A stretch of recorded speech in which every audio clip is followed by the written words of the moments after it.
This is Mavic Air 2. You may have some questions, like, So what's different? well, let's start with the larger sensor.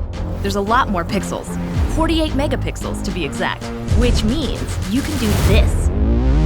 And then shoot a hyperlapse in 8K. With Smart Photo, every shot is a masterpiece. Yeah, but photos aren't really my thing. Don't worry, we've got you covered. It also does 4K 60p video. You can also slow things down.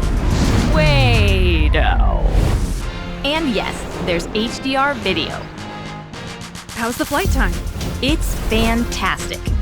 You're looking at up to 34 minutes in the air, a new record for the Mavic series. We've added OcuSync 2.0, so you can fly longer and see clearer. What if I'm not a great pilot? That's where FocusTrack comes in, so you can fly like a pro. Or just press a button.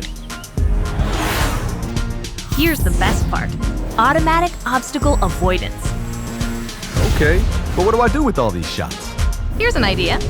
Use the DJI Fly app to edit and share your moments with just a tap. So, what's different? A whole lot.